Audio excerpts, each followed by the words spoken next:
Refugee Day, which was observed yesterday, June 20, as declared by the United Nations annually. It is a day set aside to honor refugees around the world and the challenges they are going through. According to the United Nations High Commissioner on Refugees, in a recent report, more than 120 million people are displaced globally as a result of crises, rendering them to become refugees and internally displaced persons in vulnerable situations, facing issues of hunger, malnutrition, as well as emergencies for requiring medical aid. Some of these issues we shall try to speak to on this edition of Perspectives. I have been joined here in the studio by the program manager, Catholic Diocese of Makurdi Foundation for Justice, Development and Peace, FJDP. FJDP is a partner of the United Nations High Commissioner on Refugees, providing protection and assistance to Cameroonian refugees in Benue and Akwa Ibom states, as well as the internally displaced persons in Benue and Nasarawa states. The program manager, Valentine Kwaghchimin, has joined me here in the studio. Welcome to Agate Radio, Mr. Kwaghchimin. Thank you. Good morning, Benue. Good morning, Nigeria. Good morning to you. And later in the course of the program, we will be joined virtually by the head Makurdi office for the National Commission for Refugees, Migrants and Internally Displaced Persons. It is a federal government agency saddled with the responsibility to cater for refugees, migrants, and IDPs. Mr. Hamza Mohammed will join us virtually on the program. I am Nathaniel, Nongu, welcoming you to this Friday edition of Perspectives. It is a rainy Friday morning here in Makurdi, the Benue State capital. We do not know how it is in your area, but here in Makurdi, that is the experience. And if this is your first time tuning into Perspectives, it is an audience participatory program. Later in the course of it, we will avail you the platforms through which you can reach us. But for now, Mr. Kwaghchimin, World Refugee Day as observed yesterday. What is the significance of this day in the global community and in our local experience as Nigerians? Okay, thank you. Let me begin by throwing a bit of light on who a refugee is, because some people mix up the concept of refugee and internally displaced persons. Generally, a refugee is anybody who is forced to flee their homes out of well-founded fear and who has crossed an internationally recognized border of a country. So why is the day very important? Just like highlighted yesterday by the High Commissioner for Refugees, we have over 120 million people who have left their homes, not by their will, but also because they were forced to flee by well-founded fear. If you look at this figure, this is equivalent to about 3 countries put together, 120 million. And these people face a lot of circumstances, but also come with a lot of assets. And that is why this day was set aside to celebrate those who have been able to come out resilient, and also to share in the pains of those who have been going through a lot as a result of this forceful displacement. The day is set aside for all the populations of the world, key actors, to join forces together, to not see refugees as isolated populations, but as part of humanity, and to also make everyone place a commitment towards supporting them to rebuild their lives, because actually no one is immune to being a refugee. Refugee situation is only a circumstance, and wherever the refugees found themselves, we use the day to call on all stakeholders to support their quality of life, to rebuild their lives, and to help them to come out of the refugee situation and return to durable solutions. So that's why the day has been set aside. It's for us to make a commitment and to also support refugees in whatever way we can, wherever they find company. Because tomorrow they will be able to return to their countries, and when they go back, they will be able to rebuild their lives and become also very gainful populations of the world. Okay, you started by giving a background context of who a refugee is. Are people who are within the confines of their country, can they also be rendered to become refugees? Okay, no, with people who are forced to flee from their homes, either as a result of armed violence or persecution, um, are not and who have not crossed an international border are called internally displaced persons. And the 1967 convention, which provides the African Union Convention on the Status of IDPs, was created to make provisions for these populations who face similar circumstances as refugees, but who are also within the confines of their country. The difference is that IDPs are protected by the national mechanisms, and they do not enjoy international protection per se. But a refugee, based on the 1951 convention, which Nigeria has signed, to accept anybody who is running away from well-founded fear and to provide international protection, makes it mandatory for the country to receive refugees unconditionally from other countries and also to support them. But when people are forcibly displaced within the confines of a country, these people are called internally displaced persons. And for us in Benue and other parts of the Northeast, you find them in displaced persons camps. And these displaced persons camps and their needs are provided for by the government. And that's the difference between internally displaced persons and refugees. It's okay. Let's go through the theme for the World Refugee this year, which is a solidarity with refugees. Would you say the international community is showing the solidarity with refugees peculiar to the challenges they are facing? And what are these peculiar challenges? Refugees actually are exposed to a lot of risks, ranging from protection risks that relate to abuse, violations, things that have to do with bringing down their dignities. Refugees also, because they are not nationals, they have limited access to certain resources, including water, sanitation and hygiene. They do not have enough access to health care.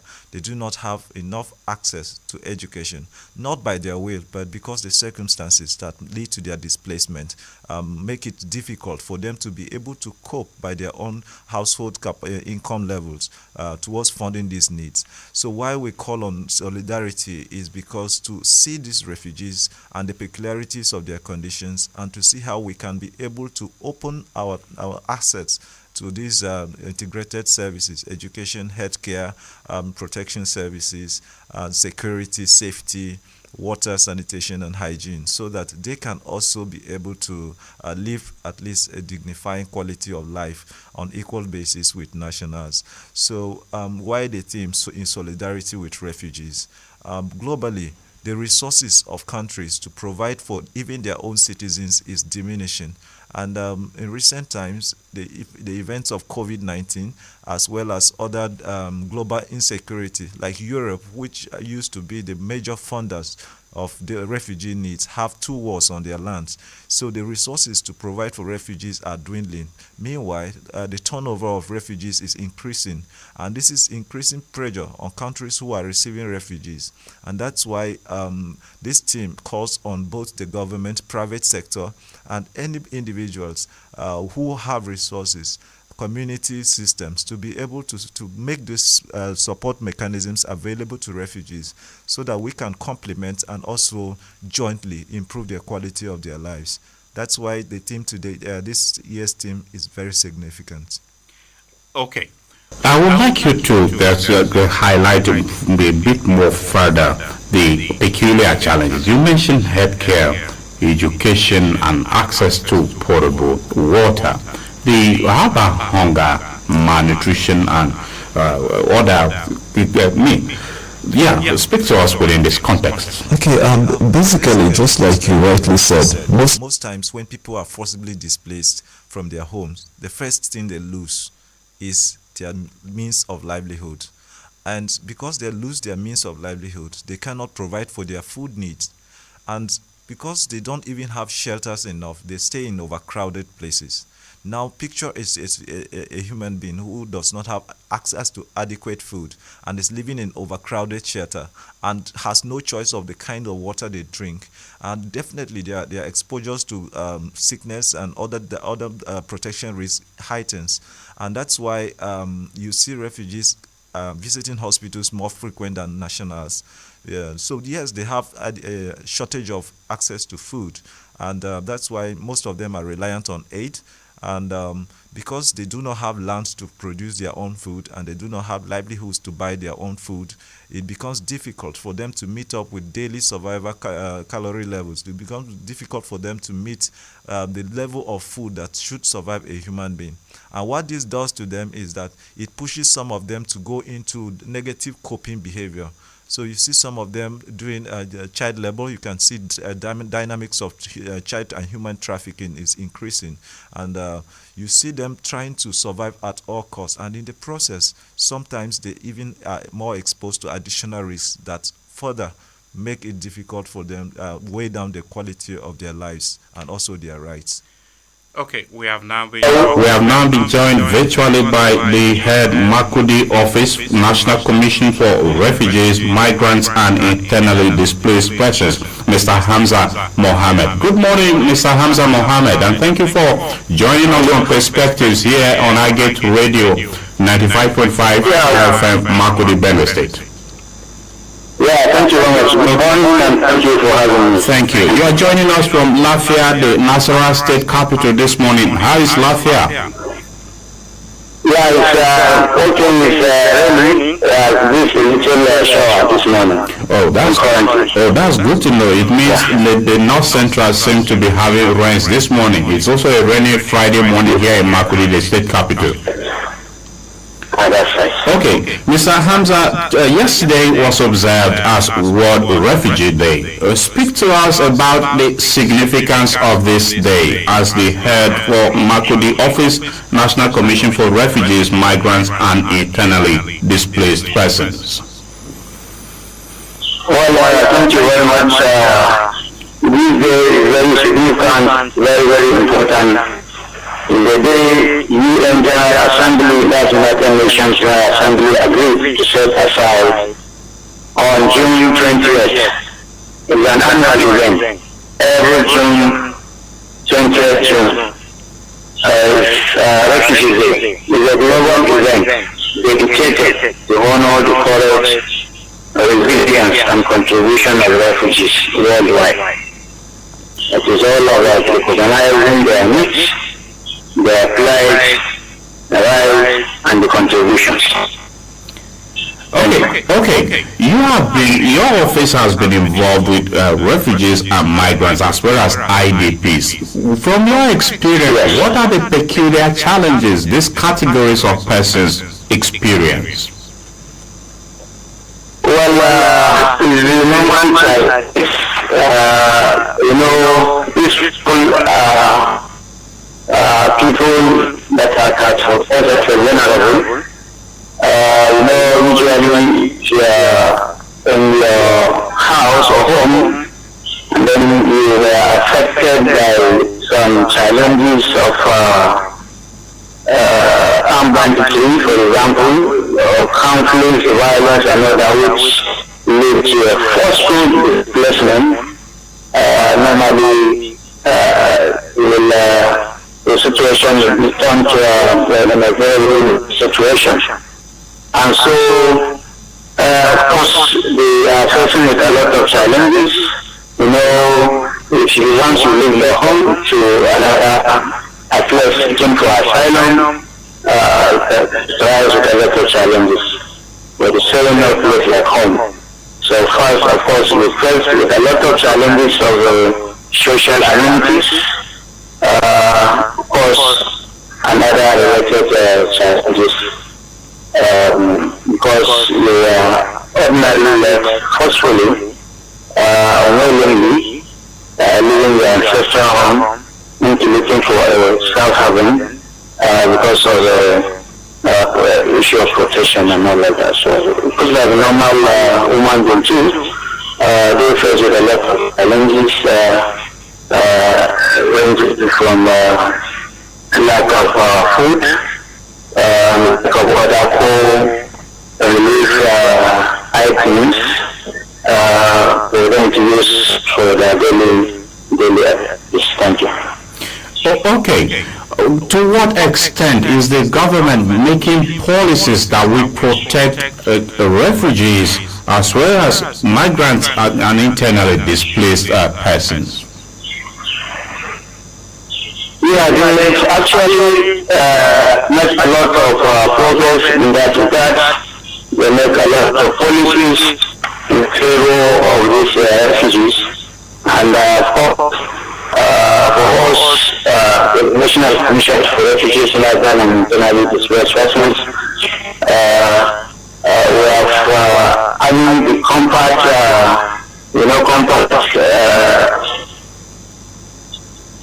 ICT compact on the refugees, which not allow. Yes, you're on. We are with you, Hamza. Yeah, so yes, which there are lots of provisions when it comes to the issue of the protections and response of this category of persons. We refer to them as the persons of concern to us. So government, not only that, there is this Kampala Convention, which you are aware of. Kampala Convention, which actually make a lot of provision. It is article by article, and Nigeria is not only a signatory, we also updated it. And then even at the level of commission, the Act has been amended to incorporate the provision of that Kampala Convention for the protection and assistance of not only IDPs, but also refugees. And so all the provision is clearly there, and we as coordinating agency, we are following that, applying that strictly for the benefit of this category of persons.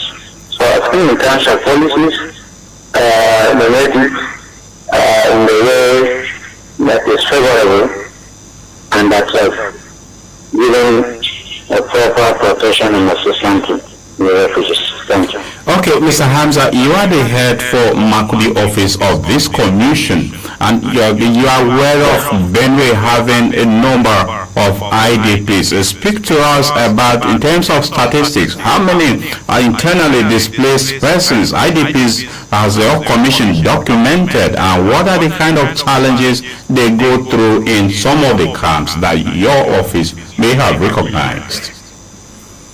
Yeah, for IDPs, usually, just like in the issue of the refugees too, for us as coordinating agencies and with the partner, UNHCR, technical partner, one of our technical partner, UNHCR, others, of course, we always have others in that regard. For refugees, for example, this before, that one is a platform that harmonizes all the factors of the refugees. And then, of course, for the IDPs now, currently, we are currently on this biometric registration and verification exercise in Johannesburg. And so it's an ongoing thing. And but at interval, of course, there are very weekly updates that is given to us. So we know the order, but sometimes we don't go into telling the actual figure now, because it's an ongoing thing. It's a continuous thing that we make sure we register every internally displaced persons in Benue, and that's what we are doing in collaboration with IOM, with UNHCR, that's one, and it's going to be continued that every identity in terms of must be captured. You understand? Yes. And on the issue of the challenges they are facing, yes, normally there is this challenges of insecurity, there is this challenges of course, I still emphasize and still an ongoing thing, this issue of food and non-food, the populations, and usually it's not an easy thing comparing with the number, though at the level of government we are doing our best, we are trying our best by, doing some one or two things. There is a challenge of shelters too, which of course there are other provisions that made like UNHCR and provide some shelters where also do. Maybe it may not be enough actually, but then there is that challenge too. And then challenge of water, which recently we also got at Ichuakam, we built boreholes. And I think the only borehole that is currently,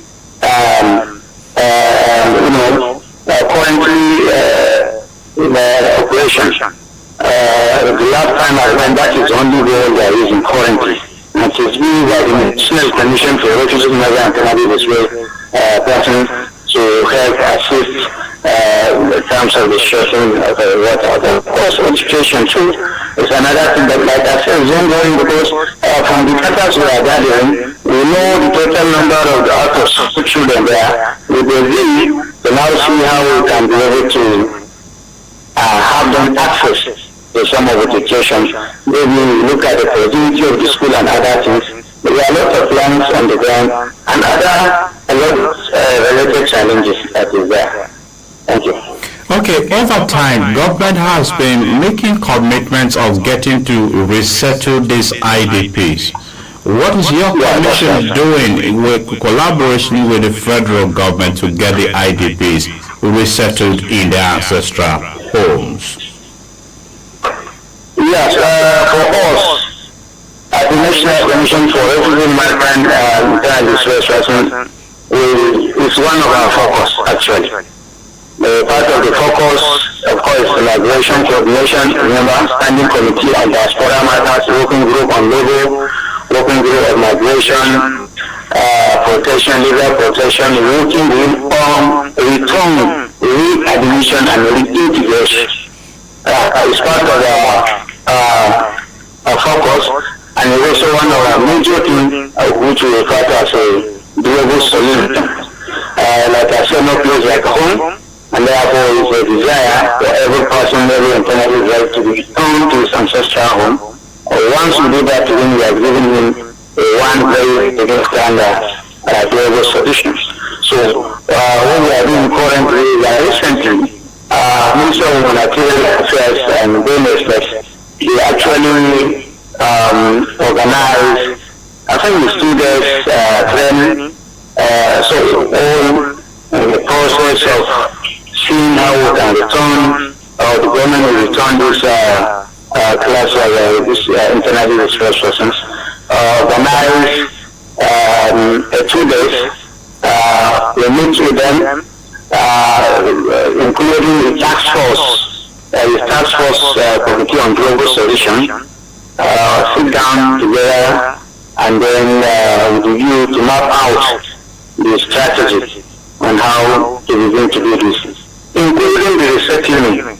Part of it is that you can see that they also, of course, given some land in some few areas, which I think very soon that will be soon into the action. And for us, so we are always there. We will continue supporting, we will give our input, and then we time again, because in the process, we will also come in proper to see how or where we can be able to support in whether building of the settlements. So we believe there's going to be a lot of changes because there are a lot of things in the pipeline, and so we are hoping that with just some time we're going to see a lot of changes in regard to the settlement and the return of this class of persons. Okay, Mr. Hamza, in the immediate, some of the challenges which you identified that the IDPs experience and the refugees in general, shelter, hunger and malnutrition, in the immediate, what measures are you taking to alleviate some of these challenges they pass through? Yes, basically, it's one of our key and key functions for us. So it's not it's a collective thing. What I mean by that is that, of course, one of which is to get the data of these people. And this is what we've been doing, like I told you, of the drive registration, verification exercise. So that once we have that data, even before getting there, we'll continue doing the needful from the data. We are already launched on last year. So from the research that has lately, we've been supporting them with the food items and of course on non-food items for all. So, although I just came in last this year, February 17, I'm taking over, but then from what I read on the ground, we are giving our first intervention. In fact, the one we did at the issue of camp. That's why when the Honorable Federal Commissioner submitted that for Mr. Bogo, and then of course we are commissioned like I've told you. So, but those existing data now currently we are using it to provide some intervention to them. And I know apart from us, the last one that we also participated, the one provided by UNHCR, the co-relief item provision as well, which almost went around all the affected local government. And so we continue, because normally the first thing to have is that data. By the time you have the data, then you circulate it in a proper department, and that is what will attract the all necessary support that is given to them. So we have identified all the challenges, and then, like I said, for us, we are channeling, working towards doing the practical, not just speaking, but the practical profiling, the practical solutions to some of these challenges. Thank you. Okay, but in Kwande local government, we are aware that the Cameroonian refugees are hosted there. What is their condition, and what has your commission done with regards to getting them integrated in that community? So getting them what? Getting them integrated in the Kwande community where the Cameroonian refugees are currently taking refuge. Okay.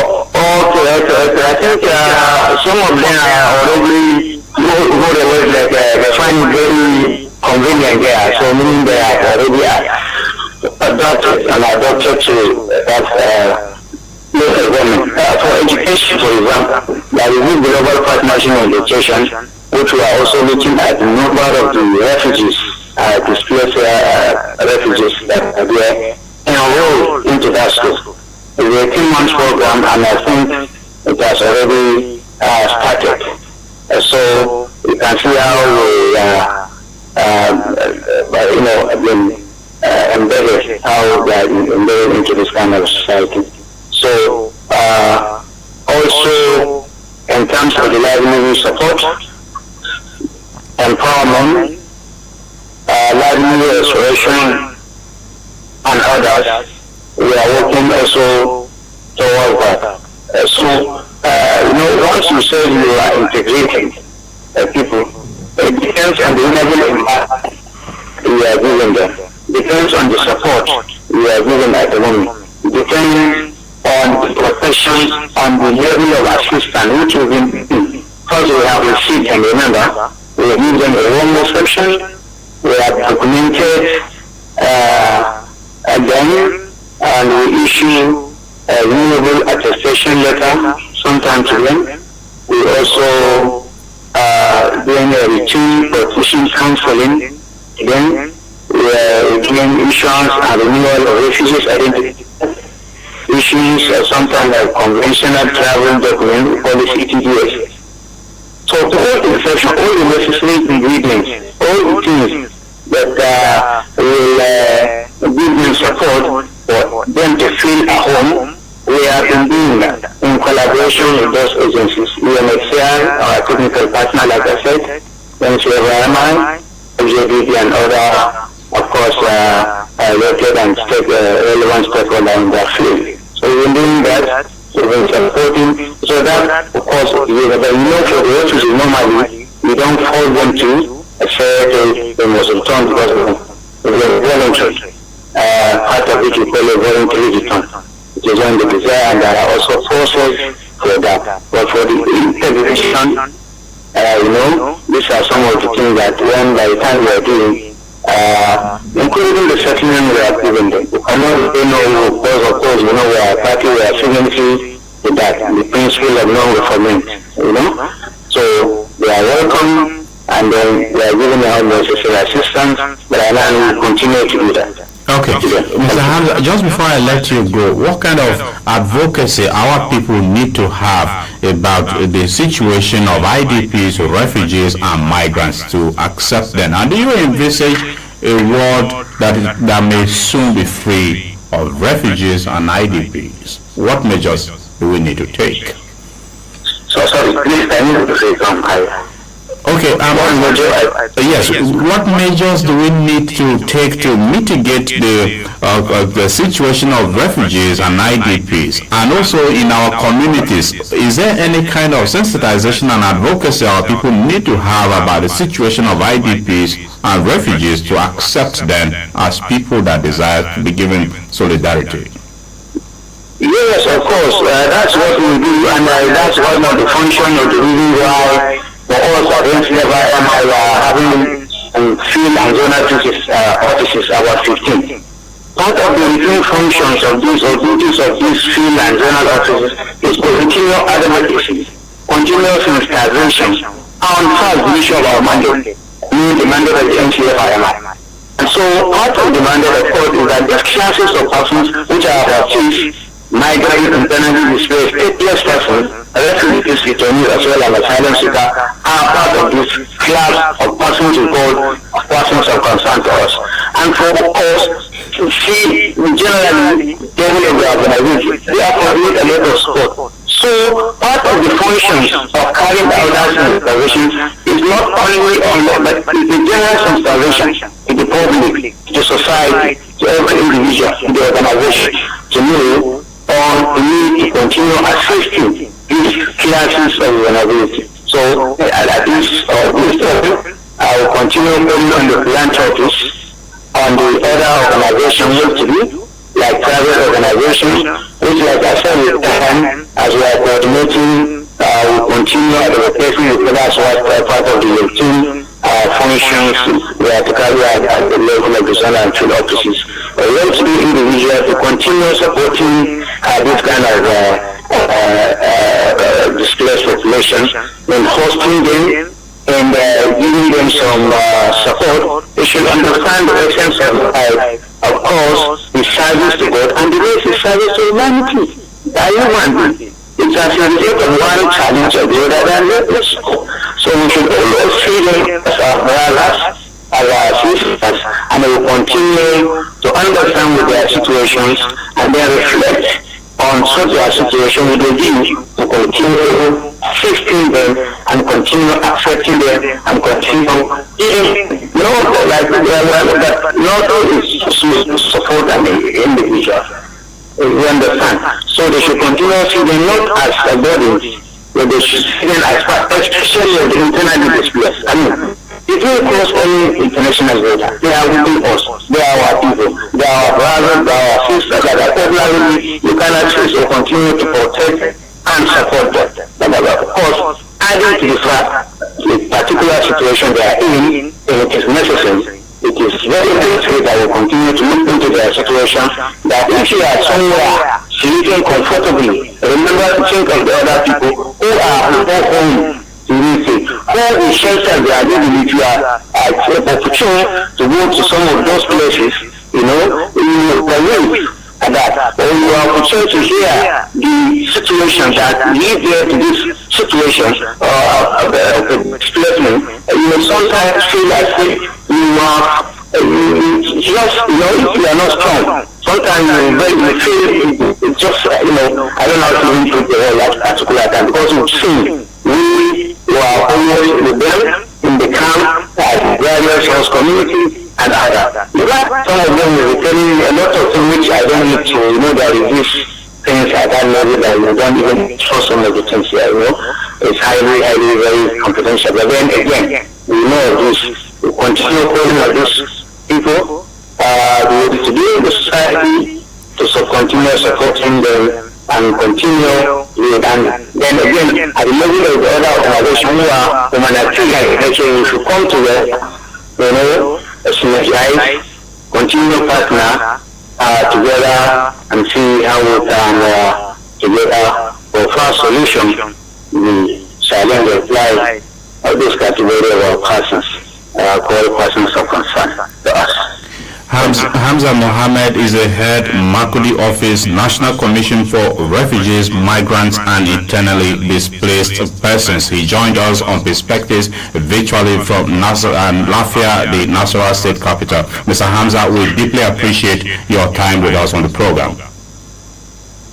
Thank you very much. Thank you so much. We hope that you continue the work of getting to assist refugees and IDPs to have dignity and be properly settled in decent shelter.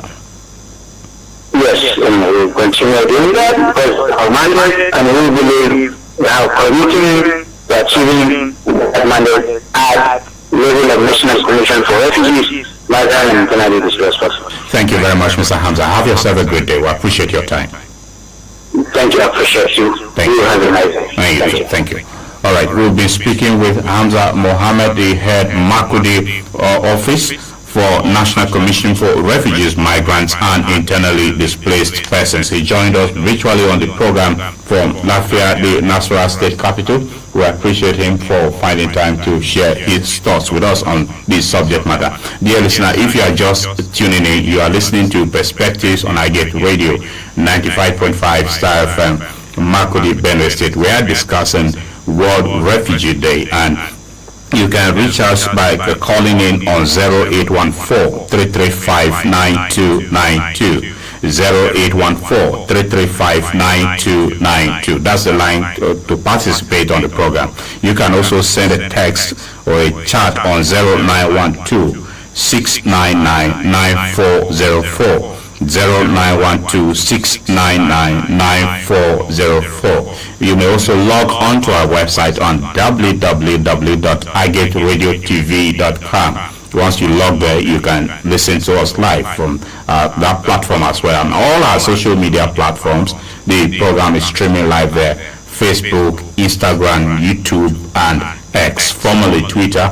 We are there on all these platforms to serve you. I have with me here in the studio the lead discussant, the program manager, Catholic Diocese of Makurdi Foundation for Justice, Development and Peace, FJDP, which is a partner with the United Nations High Commissioner for Refugees, providing protection and assistance to Cameroonian refugees in Benue State and Akwa Ibom State, as well as internally displaced persons in Benue and Nasarawa State. Valentine Kwaghchimin is with us here in the studio.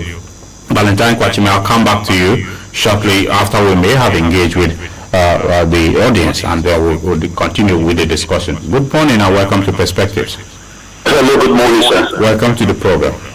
Thank you very much. My name is Oradwan and I'm calling from the Diocese of Makurdi. All right, good to have you on the program, Oradwan Amos. Thank you very much.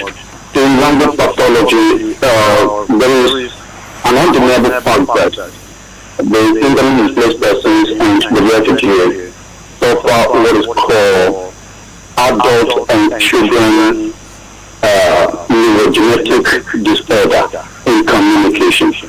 So whenever these people are displaced, they suffer this kind of problem, whereby they suffer dementia, they suffer brain injury and all of that in the communication disorder.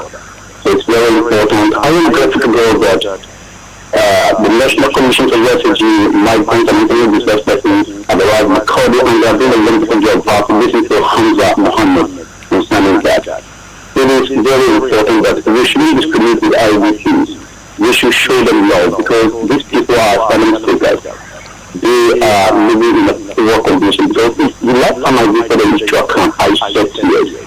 It is very, very important that we should not discriminate them. And again, I am calling on people, specifically individuals, and well to these people in society to show them love. Give them that things they need. They look at education.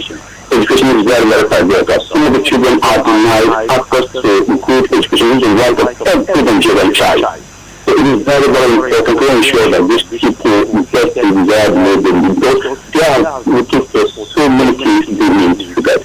So it is very important. And in the program, we understand that there is a difference between ADP and the refugee. So please, that is my contribution on the program this morning. Thank you very much. much. I'll get right here. Thank you, Oradoyamos. Thank you for calling in. We appreciate you, and we are glad that you have learned the difference between IDPs and refugees. Well, you gain more if you continue listening to the program. Good morning, Nathaniel from North Bank, Makurdi. Welcome to the program. In fact, it's a sympathetic issue. When you go to the IDP camps, you feel and you shed tears. It is for us because God himself said in the Bible that when I was sick, he gave me medicine. When I was hungry, you gave me food. When I was thirsty, you gave me water to drink. And you will return on that day said, where and when did I do this to you, God? You will say to those less privileged, those people who were displaced from their ancestral zones, you went and gave them clothes to clothe themselves. You gave them food and you did everything. So I am calling on everybody, not only the government. You can do something. If you doesn't have money, you can help them to tidy up the place that they are staying. If you don't have money, you can help them to make one thing or the other in that place. And that is why I am saying that those who have money also should bring out their money instead of stockpiling those money. Because by the time we leave this simple world, those money will be useless. And those money will become a controversy within the family. So I am calling on people, please and please, the bourgeois, please take those money and give to these IDP people. The refugees, take for example, those ones from Cameroon. You can imagine, it is war. It is problems that have brought them to Nigeria.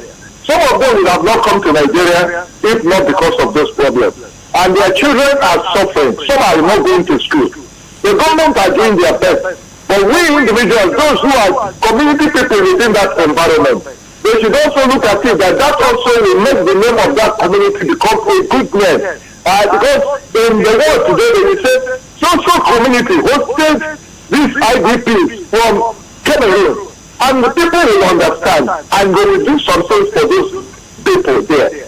So I am calling on the community people, individuals and other people that they should do something while assisting, bringing security to those people, to them alone. And also I am using this opportunity, governments are doing well, but government needs to do more because insecurity is causing a lot of problems. We should stop all these things. Take for example. Thank you so much. We appreciate you. Insecurity should be addressed so that the issue of IDPs and refugees will also be effectively handled. We appreciate you for sharing your thoughts with us, Mr. Kwaghchimin. Yes. Hamza raised a number of issues, which I know as he was speaking, you were nodding to some, and maybe you want to shed some thoughts too.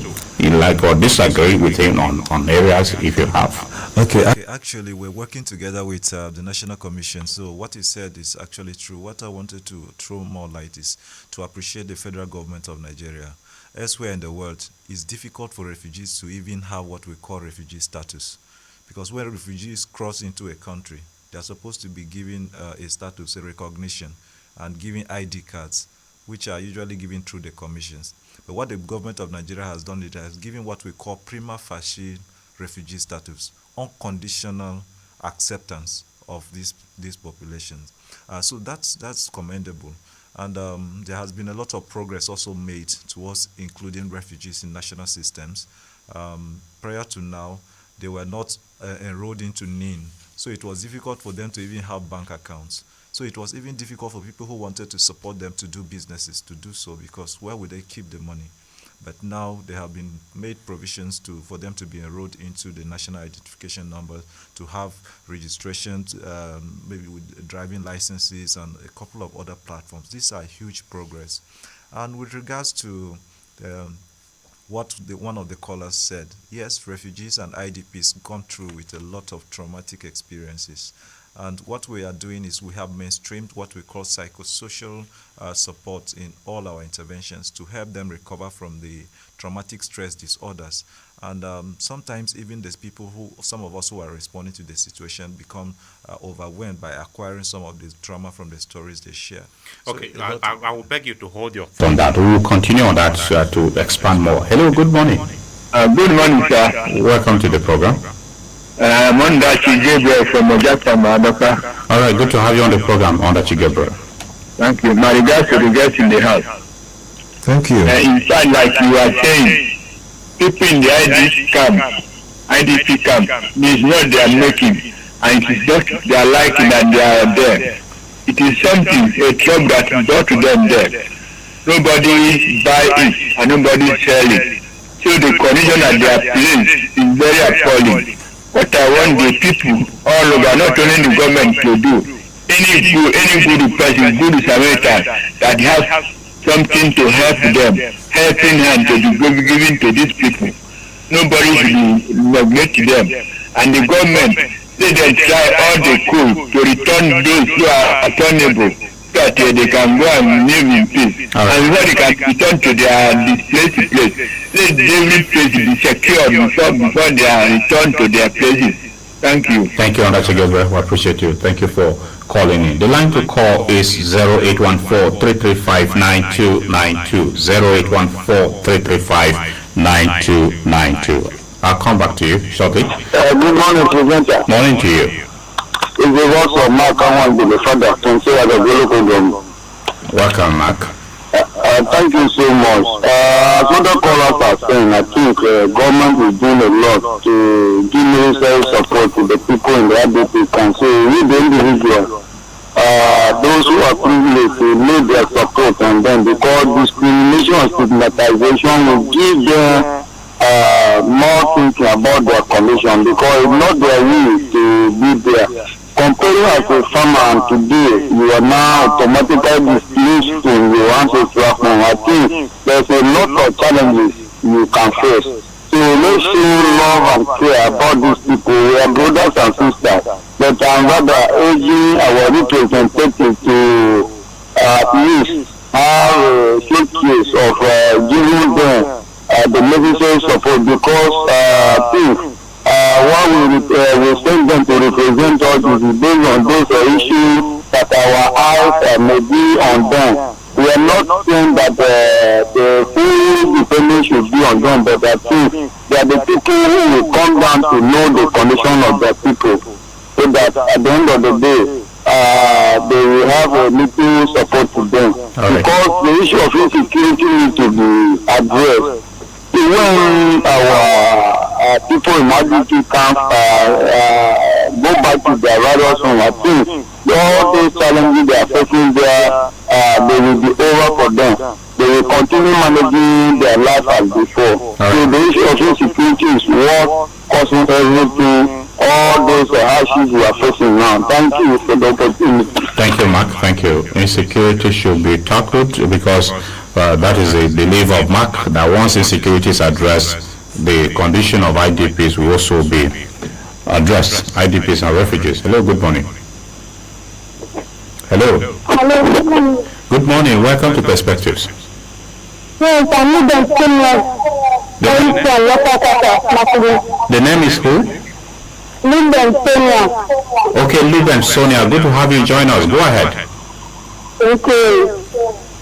My own support is we should not disconnect from these people in IDP camps and refugees. We should show them love, because they are facing a lot of difficulties. If we show them love, at least we will give their praise. Thank you. All right, thank you very much, Sonia Ruben. We appreciate you. The IDPs and refugees should be shown love. That is Sonia's submission. We appreciate you for calling in. The line is still open, 0814-335-9292. 0814-335-9292. You can also send us a text on 0912-699-9404. 0912-699-9404. The two lines are available for the audience to participate on the program. But Mr. Kwaghchimin, I will ask you to continue your thoughts on the handling of trauma That is the point you were. How you have built in psychosocial support to ensure proper trauma handling for the IDPs, refugees, and those in such vulnerable situations. Yes, thank you so much. So what the efforts we're making alongside other partners is to see that we're not only healing individuals, but we're healing the whole people as a community. And so what we've done is made available individual counseling sessions where people who have traumatic experiences and would want to be supported through certain therapies can be able to access help through some of our psychosocial persons. Our psychologists will deploy to each of the locations we're hosting IDPs. But beyond that, we have also made available what has proven to work for us over years is the use of art, music, and sport to heal people. So if you go to some of these camps, you will see that we have made available musical instruments, sporting kits, and other items to help the people interact and heal themselves. The truth is, the trauma disconnects them. That's why people say IDPs don't want to mingle, refugees don't want to mingle. No, there is a lot going on in their system that we just see a little facially. So until we take out that trauma from them, they will not be able to interact positively. So what we do is to provide this platform of sports, arts, and music for them to be able to interact with their hosting populations. And that has proven to be one of the reasons why local integration is growing very fast in both the IDP situations as well as the refugee situations. And like most of the callers have observed, and you rightly asked Mr. Hamza, how do we have a world where there are no refugees or IDPs? I think basically the sources of displacement, if they are well addressed, then we will not have displacement again. And the United Nations as a system, the African Union, the ECOWAS, and each of the regional blocs should be able to take bold steps to stop war from taking place in most countries, because most of the causes of displacement are war, except for Somalia and a few other countries where it is related to natural emergencies like drought and other causes. So if we're able to end wars in the whole world, and we're also able to address the issues of climate change, which will result into impacts that force people to flee from homes, then that will reduce the propensity of people being displaced to the extent of even crossing international borders. So basically, for the hosting populations, there are things that unite people. So if we have to heal together, let's heal while the government takes its beat on ending all the sources of displacement. Okay, I hope the authorities are listening. ECOWAS, UN, and all the agencies should make a greater commitment to ending wars, the sources of displacement. Valentine is asking you to brief up on that. The line to participate on the program once again is 0814-335-9292. 0814-335-9292. You can send a text or a chat on WhatsApp to 0912-699-9404. If you are just tuning in, the program is Perspectives on Agate Radio, and our discussion is on World Refugee Day, as marked yesterday, designated by the United Nations for June 20 every year. Our discussant here in the studio, the lead discussant, is a program manager, Catholic Diocese of Makurdi Foundation for Justice, Development, and Peace, which is a partner of UNHCR, that is United Nations High Commissioner for Refugees, providing protection and assistance to Cameroonian refugees in Benue and Akwa Ibom states, as well as internally displaced persons in Benue and Nasarawa states. The program manager, Valentine Kwaghchimin, is with us in the studio. And earlier on, we also had the head Makurdi Office, National Commission for Refugees, Migrants, and Internally Displaced Persons, Hamza Mohammed, who joined us virtually on the program and shared his thoughts with us. This program is streaming live on all our social media platforms, Facebook, YouTube, and Instagram.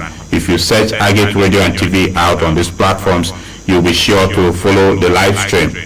Also, you may log on to our website on www.agateradiotv.com to listen to the program live. Mr. Kwaghchimin, This trauma, I'm still on this same issue of trauma. For instance, when you mentioned that some of the experiences refugees and IDPs share with you people in the field, and even you are feeling the trauma of handling it yourself, doesn't mean there is more that we need to do with regards to trauma healing for the IDPs and refugees and such persons that are in vulnerable situations. Yes, definitely. You know, the human system is, there is a part of the human system that is like a memory card, this chip that stores a lot of files. So that's why if you encounter maybe a good football scene, or you've seen money at a point on the road, each time you pass through that point, it comes back as if it's happening there and then. Now, that is the same part of the brain that receives some of these stories, these experiences. So when they happen to IDPs and refugees, it stores in their system. And it has to take very conscious effort, what we call therapies. There are different kinds of therapies. Some people cannot sleep. I've seen IDPs who could not sleep. I've seen IDPs and refugees who cannot withstand loud sounds. I have made them different kinds of reactions. And when you try to talk to them, you find out that it is connected to their previous experiences. So what we need to do is to understand the peculiar trauma history of these people, and also find the right therapy to be able to apply, to be able to reduce the impact of these experiences on the IDPs and the refugees. So again, for us, even if we're not psychologists, so there are some people that would want to help but won't know how to help. For example, you can also be able to do what we call trauma sensitivity. The way you talk to IDPs as a hosting population, the way you relate with them can either worsen their experiences or help them to recover from traumatic experiences. So it's important. Shouting at them, calling them demeaning names, making them feel as if it is their fault to be in that circumstances can actually kill them slowly. So what we need to do is to provide that social support. Let's see them as also part of us, and just like most of the callers have said, show them love, bring them, integrate them into the system, accept them on the status that they are human beings, and not discriminate against them because of the conditions they have found themselves. That will help them improve significantly. Okay. Hello.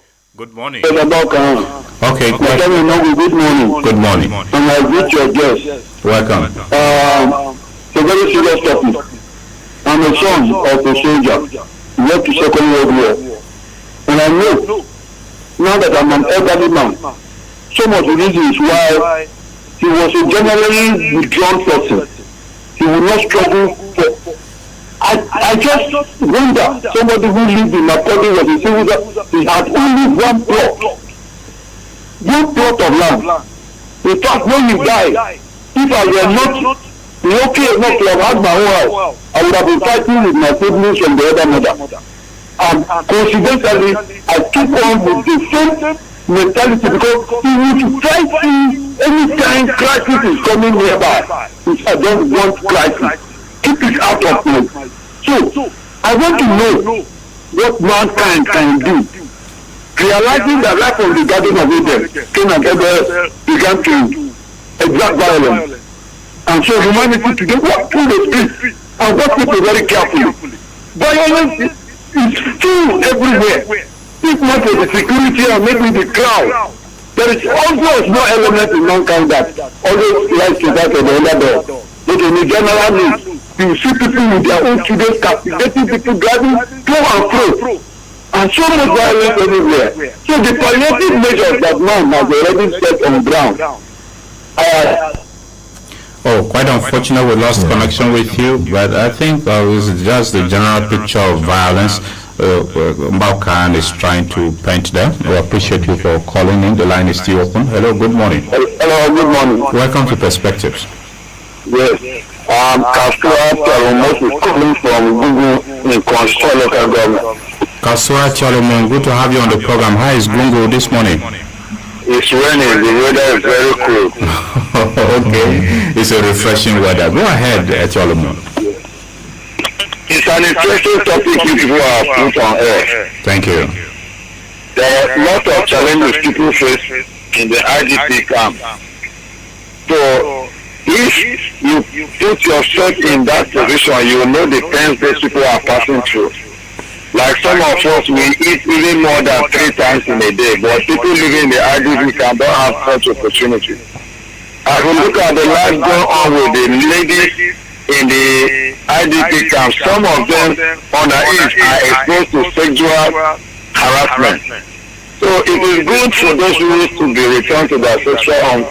So we also pleading to women in Nigeria to also go to the IDP camp and give them a support. Clothes, there are some clothes we use and we trade up using them. They are very useful to go to. If you gather those materials, push, especially the churches to just make public announcement and people with such space to just gather and they should take it to the IDP camp. It will do a very good help to them.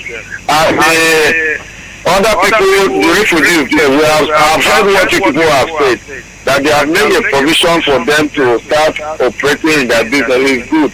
I know government will know how to enroll them on their needs, and they must have a unique sign that yes, they are foreigners, indeed they will return to their country as well. So we love the program.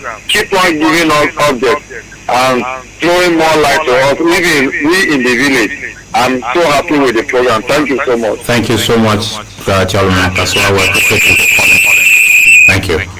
Thank you very kindly, Kaswa Chairman from Nongu, for calling now perspectives. Okay, Mr. Kwaghchimin, you have been in the field working with the United Nations High Commissioner for Refugees, FJDP being a partner. Yes. You have faced the situation of refugees in Benue and in Akwa Ibom, and also IDPs in Benue and in Nasarawa states.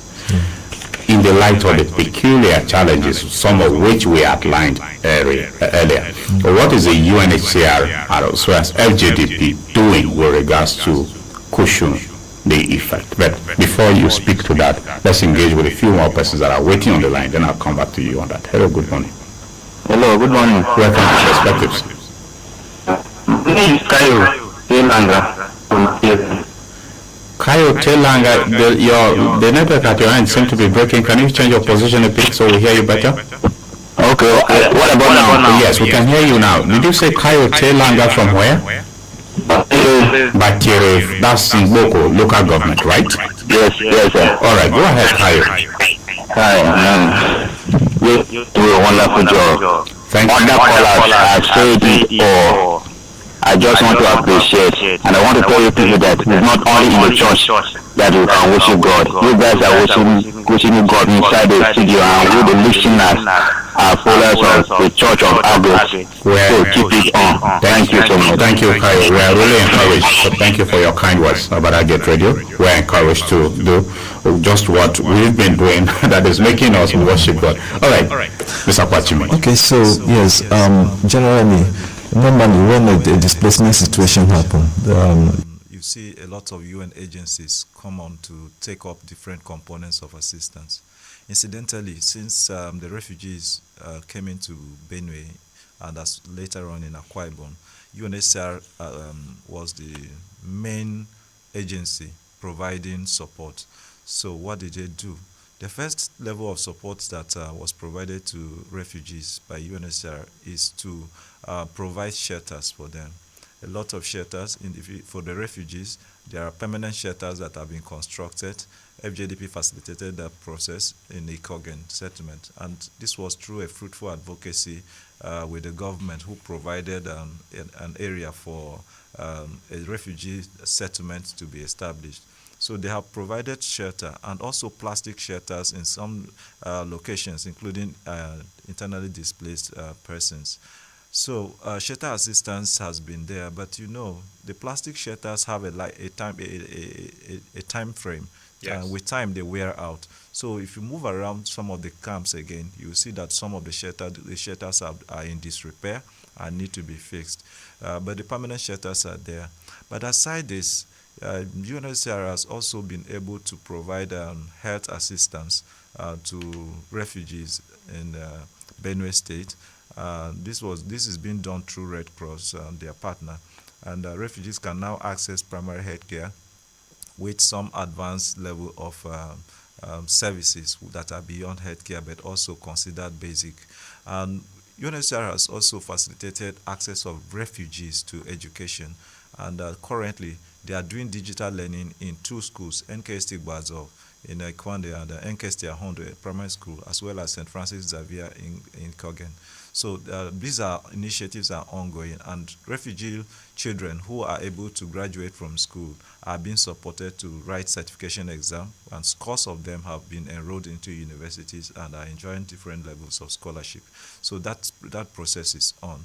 With the IDPs, it has been a bit challenging. The population of IDPs is quite overwhelming. While we have 8,922 refugees in Kwande, we have over hundreds of thousands. Just like Mr. Hamza said, the registration process is on, and it's revealing that we might have over a million or close to a million population of internally displaced persons, because the figures keep rising.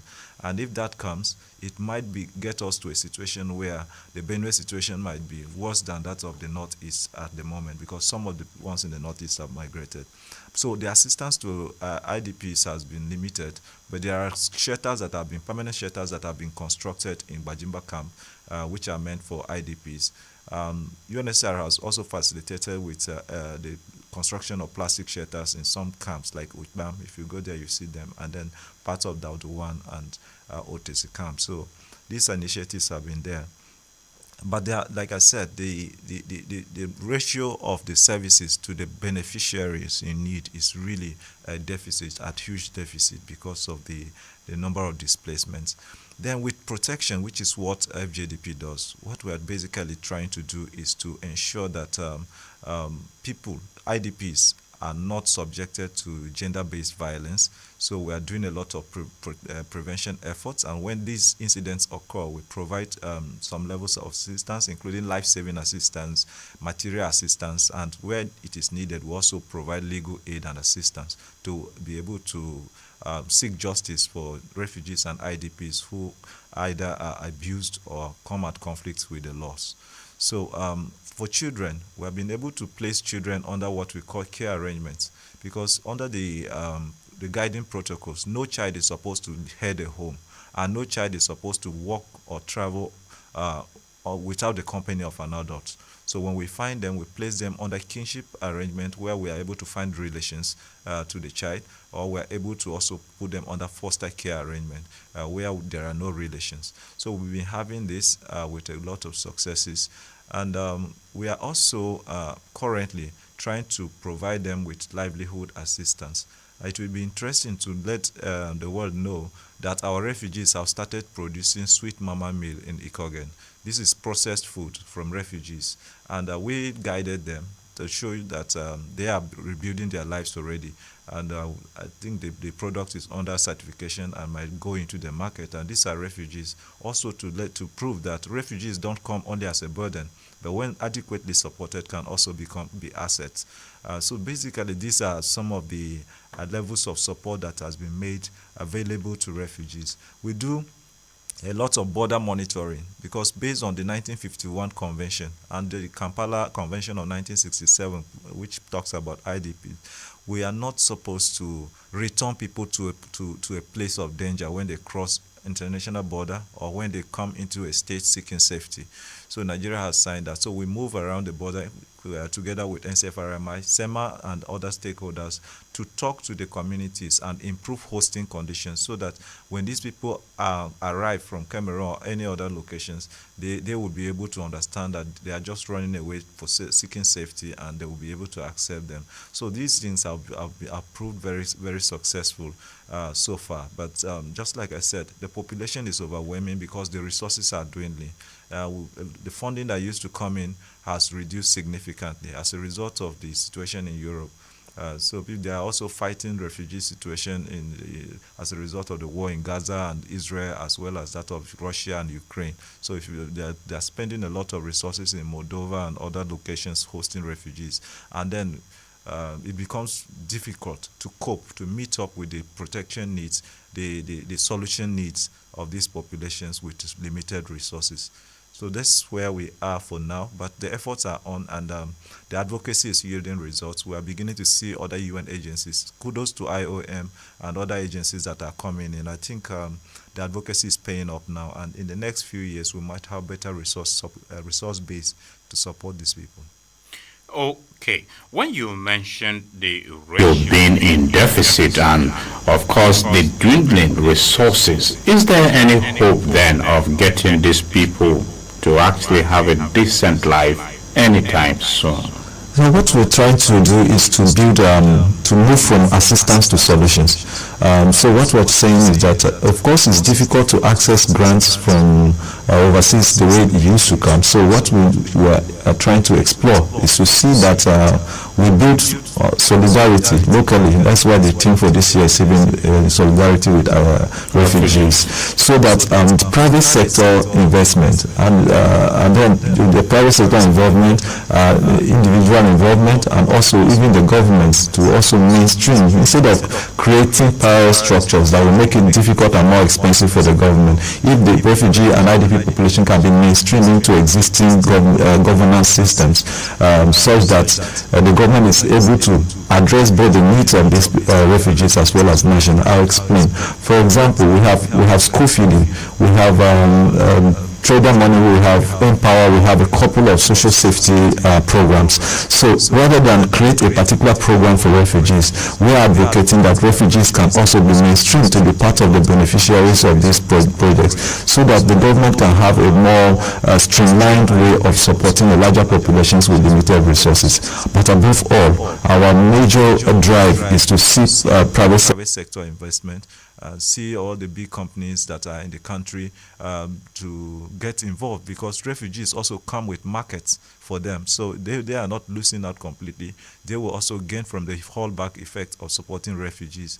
And so, but if we are able to generate all these resources, definitely we'll be able to support them. Some of them can farm. So people who have lands and are not using it, if they make it available for these IDPs to farm, it's not to take over their spaces, or IDPs or refugees, they'll be able to generate food. And if they are able to get food, the quality of their lives will improve. It will take them off the street. And again, if we don't handle them, we don't address the situation, we will be breeding a generation that tomorrow will turn to be a problem to the country, and nobody is going to rest. So we are appealing to the private sector to get involved in helping these populations. Okay. Private investment. With regards to the commitment of government to getting the IDPs, especially the ones in Benue, if we should talk about that peculiar experience, would you say there is that willpower on the part of government as a UNHCR partner that FJTP has been in the field to see what is happening in the world? Okay, basically the government is trying its best.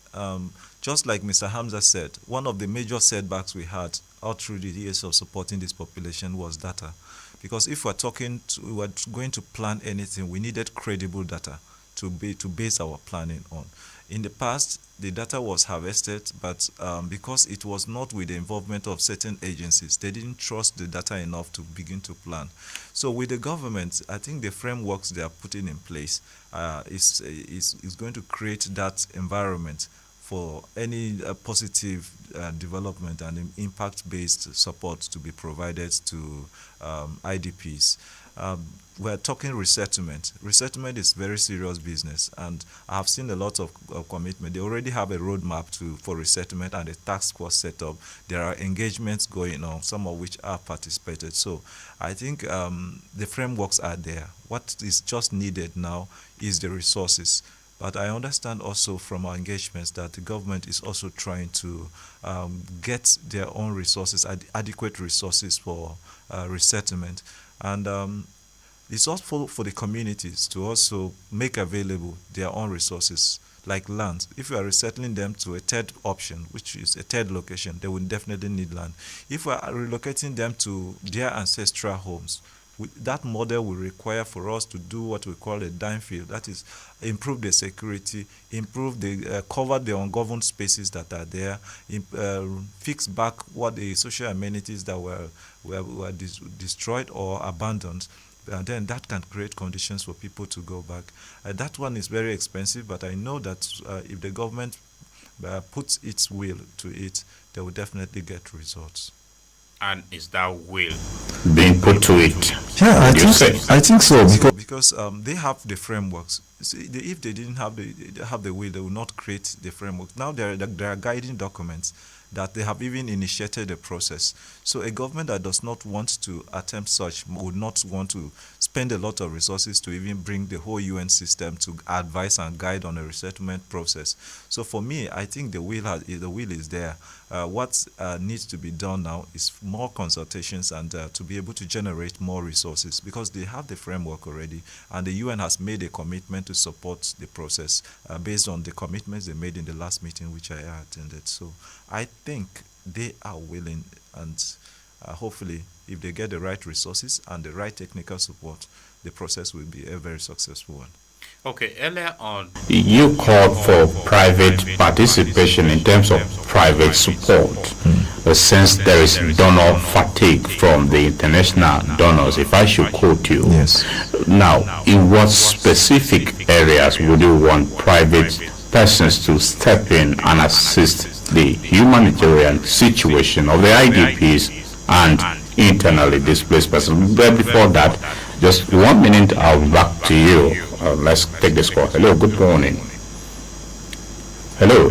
Hello. Good morning. Hello, good morning. Welcome to Perspectives. Hello. Yes. Is it Radio? Yes, you're on to Agate Radio. The name is who? Hello? I'm so sorry, the line is still open. You may have to call back. We can barely hear you. Maybe the network at your end is frustrating our communication. The line through which you can reach us is 0814-335-9292. You may also send a text to 0912-699-9404. 0912-699-9404.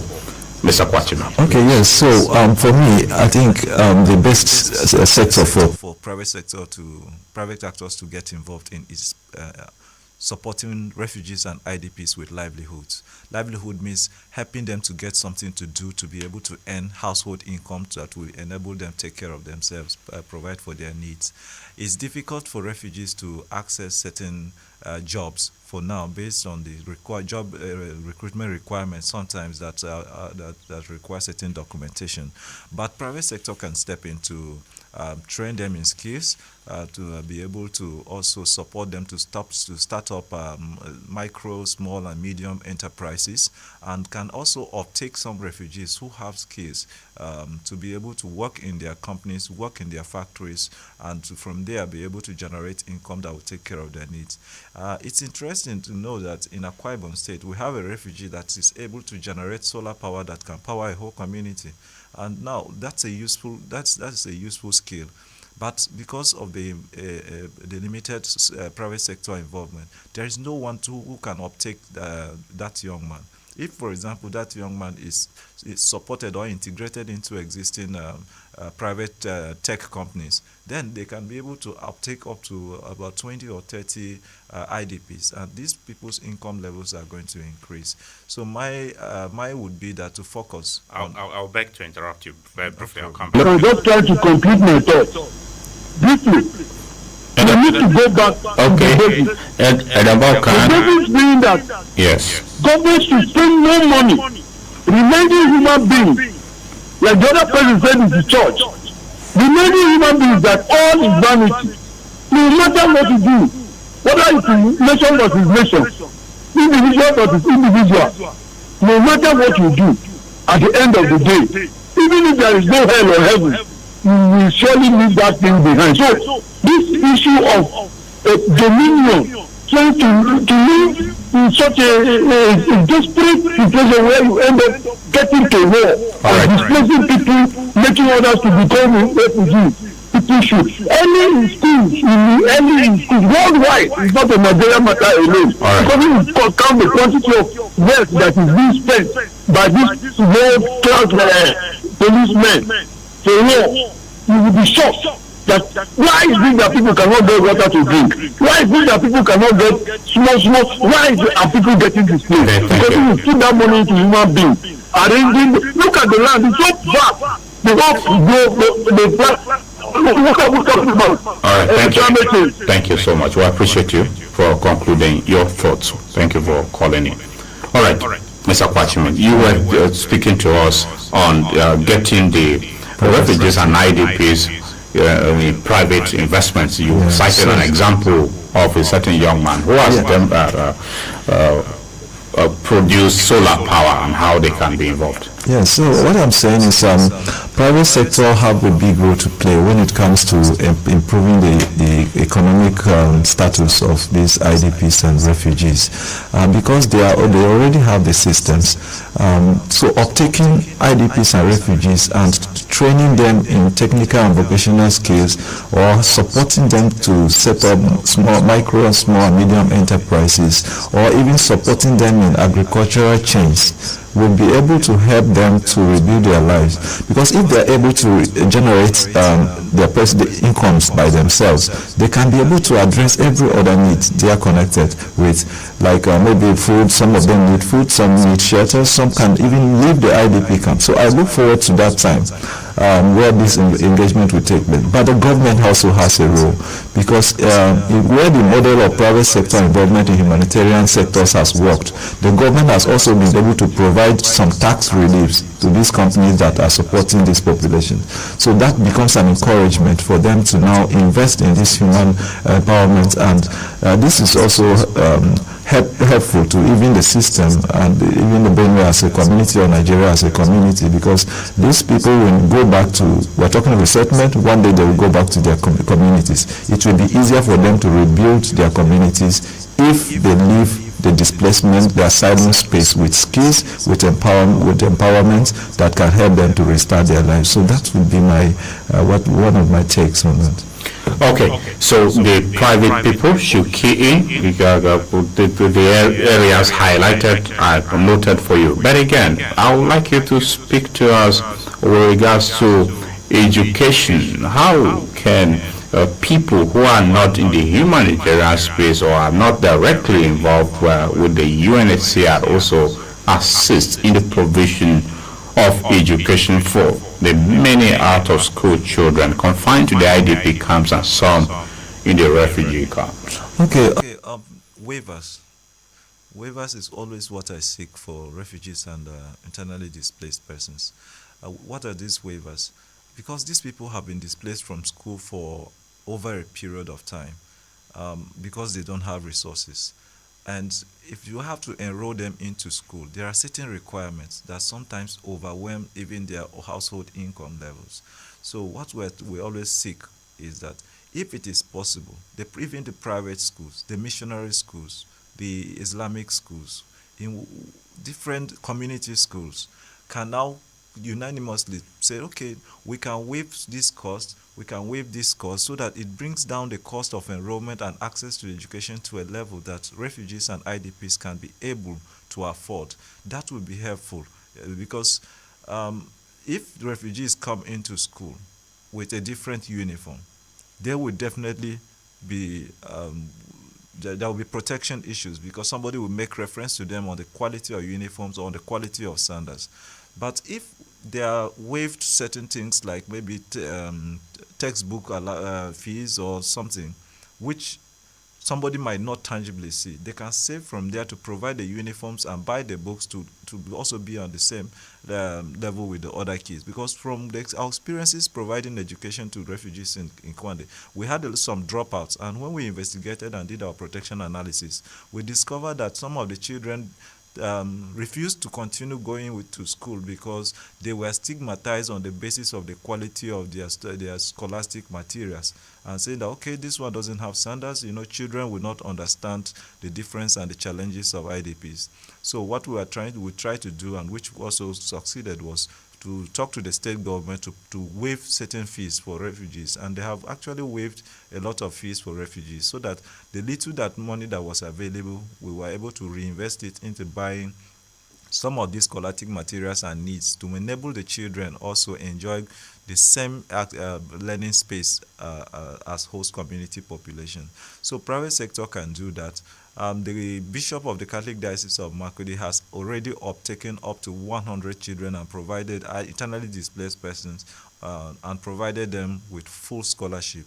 Now, these are things that any other person can also do. By the time we uptake, and during holidays, I understand they also acquire skills in life skills like cooking, baking, and the rest. So these are things that are possible for the church, the mosques, the community schools, and also private schools to also do, in addition to what government has done by making education free and affordable. I understand the state government has also made provisions for registration of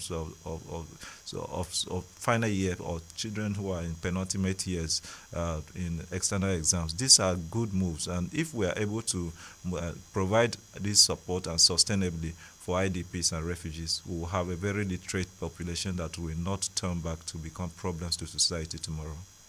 Okay. A few messages from our live feed from some of our social media platforms, particularly for our Facebook page. We have the live stream there. Tekoma Michael Makusi Irapu says, morning, I get radio. Thank you so much for the program. I'm watching live from Wandone, that's in Taka. Thank you, Tekoma, for joining us on the program. Gondo TV Solomon says, good program. I am watching live at Daudu in Goma local government. Gondo, thank you so much for joining us on this edition. And many of you who are also on the other platforms that we're not able to reach out, we appreciate you so much for making our time to be a part of this edition. Our time is no longer there, and we'll be drawing our concluding thoughts now.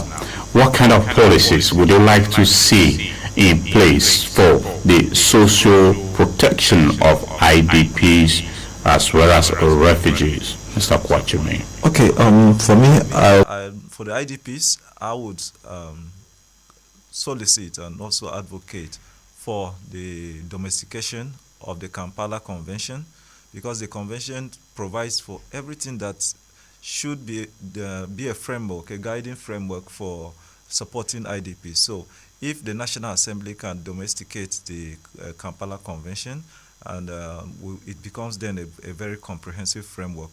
Much of it has been mainstreamed into the NCFRMI Act, but we also need it there are certain components that also need to be a standout. So if we can domesticate that convention, we'll be able to achieve a lot on that. And also, there should be the Ministry of Humanitarian Affairs at both the federal and state government level should be able to adjust its systems where possible to accommodate refugees. Most of their social protection programs in the NASCO are there, but the criteria for accessing and benefiting from these programs have not been very open to accommodate the needs of refugees. So already engagements are on, and I'm joining the advocacy band to solicit for this to be modified to include refugees as target groups in their programs. So basically, this would be my words of advocacy. And this is where we'll conclude on this edition of Perspectives, which we focused on World Refugee Day as observed yesterday, June 20, annually designated by the United Nations to honor and show their commitment to the plight of IDPs and refugees all over the world. We have joined us here in the studio the lead discussant, program manager, Catholic Diocese of Makurdi, Foundation for Justice, Development and Peace, FJDP, which is a partner of the United Nations High Commissioner for Refugees, providing protection and assistance to Cameroonian refugees in Benue and Akwa Ibom states, as well as the internally displaced persons in Benue and Nasarawa states. Valentine Kwaghchimin is a program manager. Thank you very much, Valentine Kwaghchimin, for sharing your valuable time with us on Perspectives. Thank you, Albert Radio. We also appreciate, earlier on we had the head Makurdi office for National Commission for Refugees, Migrants and Internally Displaced Persons, Hamza Mohammed, who joined us virtually on the program from Lafia, the Nasarawa State Capital. We appreciate him also for the thoughts he shared with us on perspectives. Thank you very much for your listenership, dear listener. You are the reason why we're always here.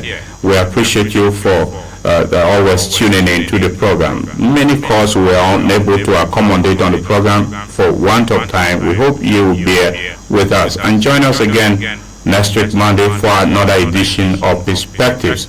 And we must make a stronger commitment to ending the sources of displacements, as our discussants have highlighted on the program, so that the issue of refugees and IDPs will be adequately tackled. My name is Nathaniel Nongu. I will join you here again on Monday for another edition of Perspectives. Have yourself a great weekend, and please remember to show solidarity to the IDPs and refugees in and around your community. Goodbye.